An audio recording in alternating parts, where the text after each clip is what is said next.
Hello everyone and welcome back to Itakshila classes. My name is Vasundhara and as promised I am again bringing the second part of AFCAT PYQs. मैंने आपको कल भी ये कहा था कि अब हम डेली इसकी प्रैक्टिस जो है वो करेंगे। तो आज हम बात करेंगे कुछ और क्वेश्चंस की, कुछ और टाइप के सवाल जो पूछे जाते हैं एफकैट के एग्जाम में। इसमें synonyms, antonyms, spotting errors, there are so many things that we can make use of. तो चलिए without further ado let's get started. तो फर्स्ट क्वेश्चन जो हमारे पास है, पहले तो हमें करना है, we have to find the similar meaning of what word. The word is mundane. Okay, तो चलिए फटाफट से देखते हैं कि मंडेन होता क्या है। हमें इसका सिनोनिम निकालना है, राइट? So let's see. देखिए, मंडेन का मतलब होता है बोरिंग, डल।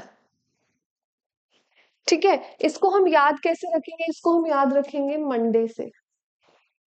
सच अ डल बोरिंग डे है ना, after a good long weekend. So mundane means boring, dull. Atypical मतलब जो थोड़ा सा अलग हो, जो टिपिकल ना हो। बिजार का मतलब होता है strange.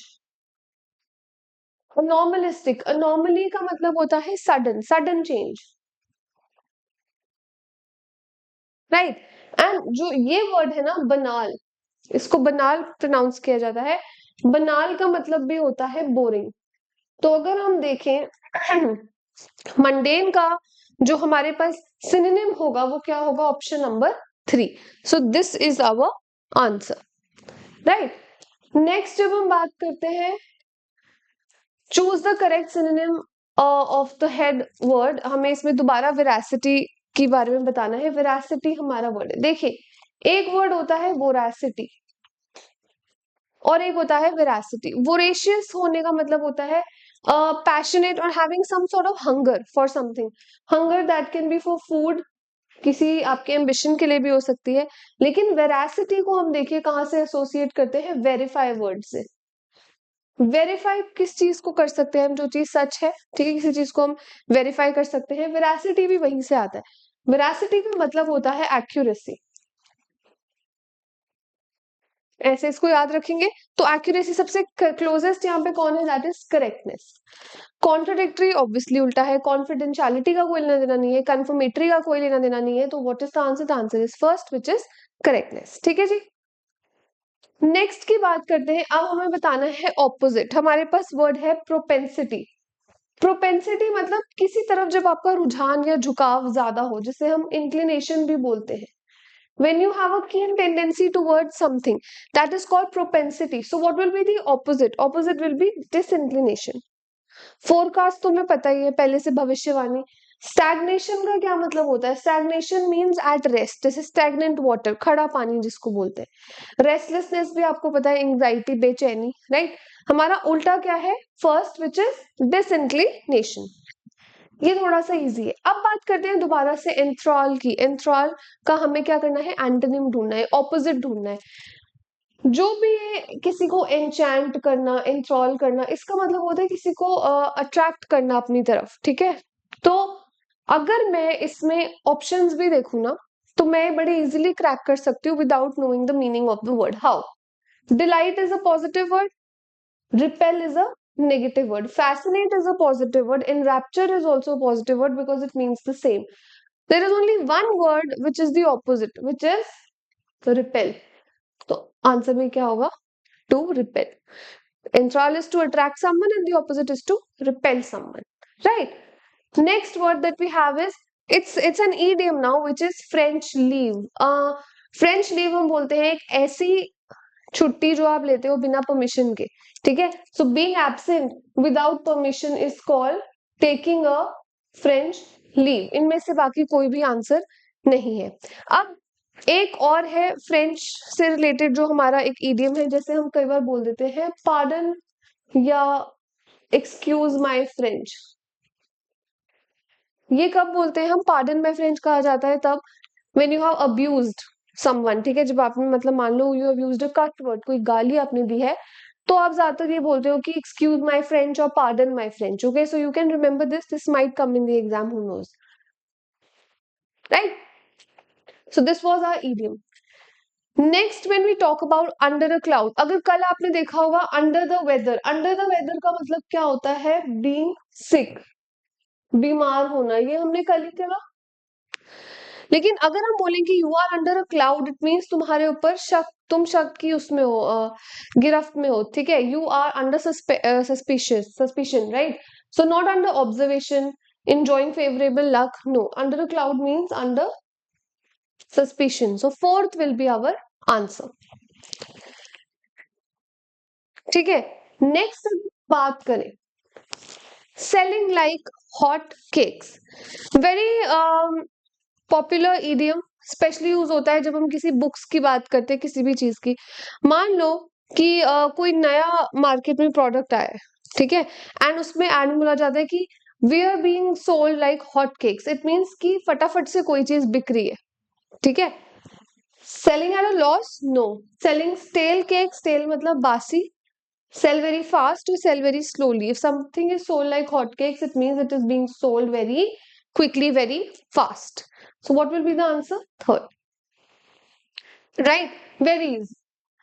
A statement which cannot be contradicted. कल हमने ऐसे से कुछ words करे थे जैसे inexplicable, incorrigible, है ना। आज फिर हम वैसे ही words करें। देखिए irresistible, जिसे आप resist नहीं कर सकते, ठीक है, जिसको, जिसकी क्रेविंग आप रोक नहीं सकते। For example sugar is very irresistible for some people, they can't stop eating it, right.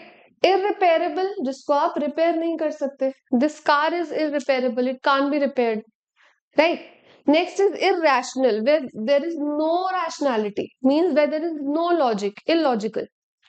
And irrefutable, जिसको आप रिफ्यूट नहीं कर सकते। देखिए रिफ्यूट का मतलब होता है डिनाई, मना करना किसी चीज को, तो जिसे आप कॉन्ट्रडिक्ट ही नहीं कर सकते, उस चीज को आप क्या बोलोगे? इररिफ्यूटेबल। जिसमें आप कोई, जिसको आप अपोज ही नहीं कर सकते, किसी भी तरीके से डिनाई नहीं कर सकते। So what will be the answer? The answer would be the fourth option, which is irrefutable, right. The match would have won by our team. देखिए जब हम इसको, पैसिव वॉइस है ये एक तरीके से, और ये किसका पैसिव वॉइस है? ये ऐसे रहा होगा कुछ sentence, our team has won the match, जहां पे ये सब्जेक्ट है हमारा, ये वर्ब है और ये ऑब्जेक्ट है। तो जब हम इसको उल्टा कर रहे होंगे, जब हम इसको करेंगे पैसिव वॉइस में, तो ये कुछ इस तरीके से बनेगा कि the match has been won by our team, ठीक है। तो अगर ये वुड हैव भी है तो यहाँ कुछ रहा होगा, our team would win the match, ठीक है, या would have won the match, जो भी रहा होगा ये, तो यहाँ पे बीन आना जरूरी है। The answer is A. Clear? The ball was caught by the fastest player. अब इसमें तो मुझे नहीं लगता कि किसी को भी प्रॉब्लम होनी चाहिए, कैच्ड कोई वर्ड ही नहीं होता। अगर हमारा वर्ड है कैच, तो उसका सेकंड फॉर्म क्या होगा? कॉट, और उसका थर्ड फॉर्म क्या होगा? Caught. Catch, caught, caught, throw, threw, thrown. Catch तो कोई वर्ड है ही नहीं, तो obviously the ball was caught. Error कहाँ आएगा? बी में। B has error, and that is why the answer would be caught. One of the girls from our college have been selected. See, most of the times when I was discussing it today with a bunch of my students, that how, what is my process of finding a spotting error, or how do I spot an error in a question. See, there are certain keywords जिन्हें हम ध्यान में रखते हैं, जिन्हें हम देख के एनालाइज कर सकते हैं कि हाँ भाई ये हो सकता है एरर इसमें, मोस्ट प्रोबेबली, है ना। कुछ जैसे नीदर नॉर, ईदर और, जब ये वर्ड्स आ जाते हैं आपको पता है कि ये क्या एक्सपेक्ट कर रहे हैं। उसी तरीके से एक और कॉन्सेप्ट यहाँ पे है, वन ऑफ द गर्ल्स। जहां भी वन ऑफ द आ जाए ना, एक चीज याद रखनी है, one is always out of many. One of the students, one of the boys, कल भी मैंने ये चीज डिस्कस करी थी। लेकिन उसके साथ जो वर्ब लगता है वो क्या होगा? हमेशा सिंगुलर, क्योंकि बात तो एक ही की हो रही है। One of the girls is happy, one of the boys is sleeping. Are तो नहीं बोलेंगे क्योंकि बात तो अल्टीमेटली वन की हो रही है। उसी तरीके से यहाँ भी वन ऑफ द गर्ल्स, ठीक है, वन जो है वो it is always out of many, ये ठीक है। From a college have been selected, अब देखो ये एरर आ गया पकड़ में।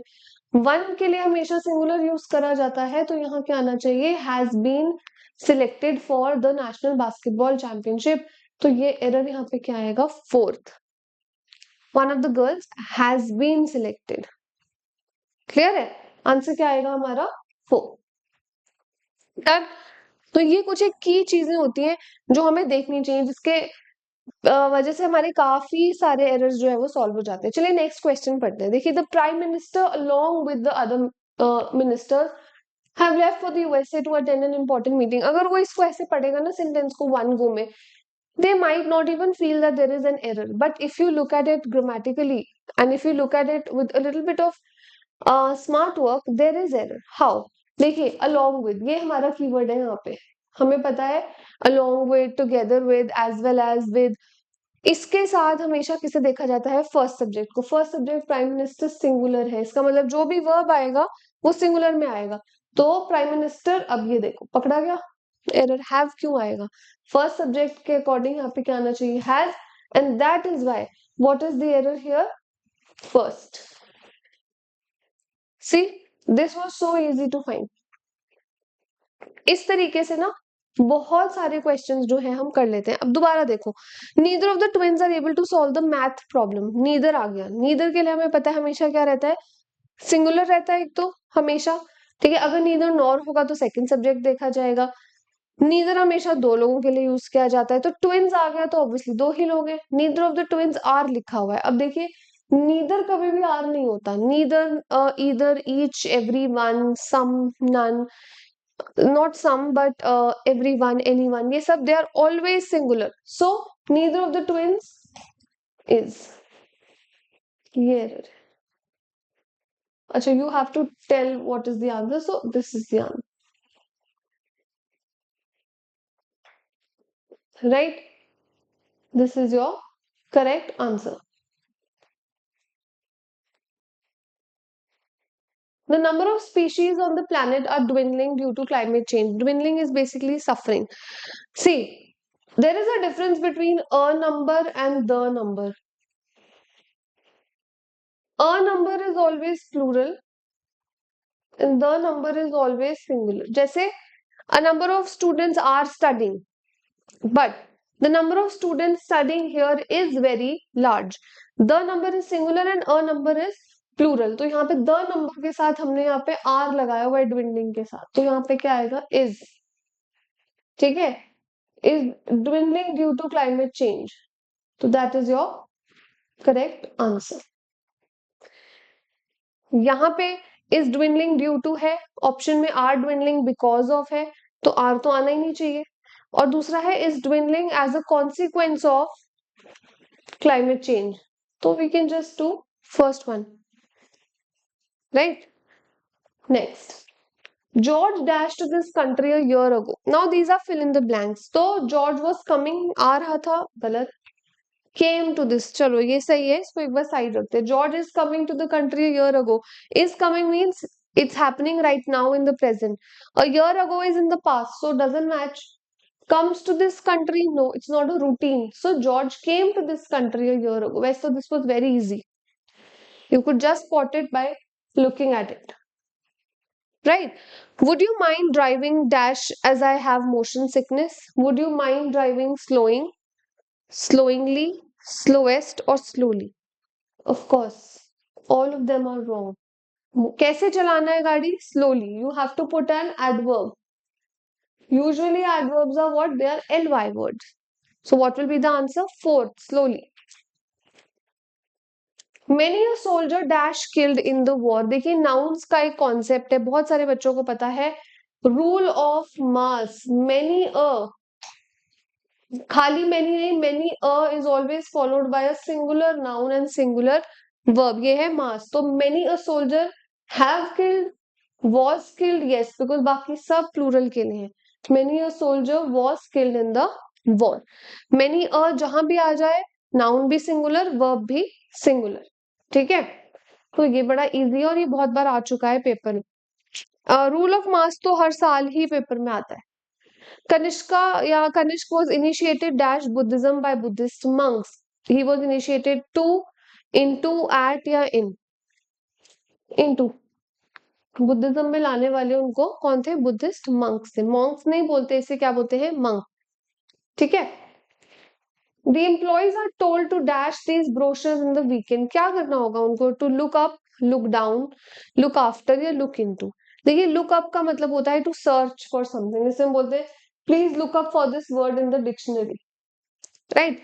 लुक डाउन का मतलब होता है अपने से नीचा समझना किसी को। लुक आफ्टर का मतलब होता है टू टेक केयर, तो ध्यान तो रखना ही नहीं है ब्रोशर्स का।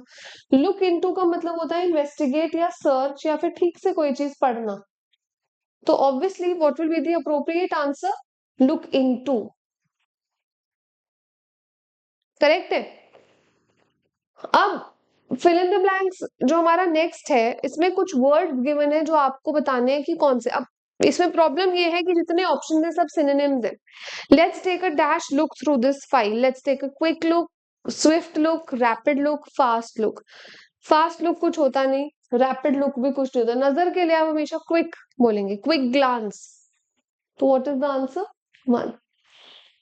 कई चीजें आपको सुनने में भी अच्छी लगनी चाहिए, सही लगनी चाहिए, और आपने पढ़ी भी होती है usually, right. So what will be the answer? The answer would be one. After suffering so many losses the company is going about to go dash. क्या हो जाएगी कंपनी? बैंकरप्ट हो जाएगी, साइलेंट हो जाएगी, सिनिकल हो जाएगी, या और ही हो जाएगी? देखिए आपने मुझे ना सिनिकल का मीनिंग जो है वो पहले भी मैंने एक बार बताया है, बट आपने मुझे ये कमेंट सेक्शन में बताना है, देखते कितने बच्चों को पता है सिनिकल क्या होता है। ऑब्वियसली जब बात पैसे की होती है या बात फाइनेंशियल लॉसेस की होती है, तो आप एक ही वर्ड यूज करते हो, बैंकरप्टेसी, है ना, या insolvency. So answer would B bankrupt. ठीक है। और आप इसके लिए कुछ इडियम्स भी यूज करते हैं हम, जैसे इन the red, it means financial debt. ठीक है। इन क्वीर स्ट्रीट, इसको भी हम क्या बोलते हैं? In financial losses. बहुत जरूरी है दोनों ही। ठीक है। In queer street, in the red, right. Again हम बात करते हैं स्पॉटिंग एरर्स की। देखिए all these things happen because she do not pay heed to my words. तो बोलने में ही पता लगना चाहिए आपको। शी इज सिंगुलर, अगर उसके साथ कोई हेल्पिंग वर्ब है या मेन वर्ब है तो of course it should be compatible with singular. AFCAT में ना यूजुअली क्या होता है, सब्जेक्ट वर्ब अग्रीमेंट पे ही आ जाते हैं, तो यहाँ डू नहीं आएगा, यहाँ क्या आएगा? Does. Because she does not pay heed to my words. What do you mean by pay heed to? Pay attention to. Clear है? He is faster enough to defeat the current record holder. Now, this is a concept of adjectives. Okay, whenever you are saying you are strong enough or you are stronger enough, you have heard this phrase often in your life. You are strong enough to do this or you are stronger enough to do this. Of course, you are strong, the former one, right? Because with enough, you always use the positive degree. So he is fast enough. Right. तो देखो बहुत simple simple questions है, इसमें इतना कुछ भी घबराने वाली बात नहीं है। ठीक है। कुछ भी इतना डिफिकल्ट नहीं है जो आप ना कर पाओ।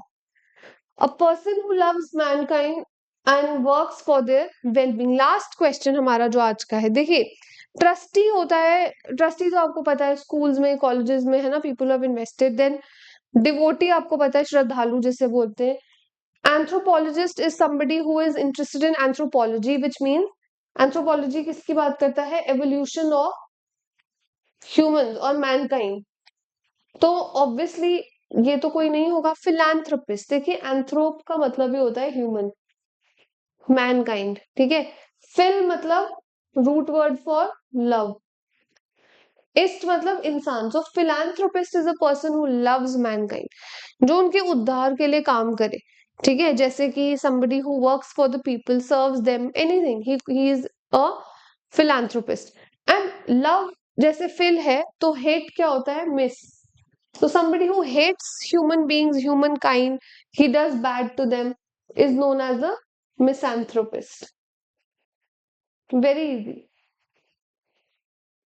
Is that clear? सो ये कुछ एक पीवाईक्यूज थे जो बहुत ज्यादा जरूरी है, बड़े बेसिक हैं, और हर बार ऑलमोस्ट ऐसे ही आते हैं, बट हम उसको कई बार फिगर आउट नहीं कर पाते because of you can say pressure or a number of factors that a child goes through while he's taking the exam, right?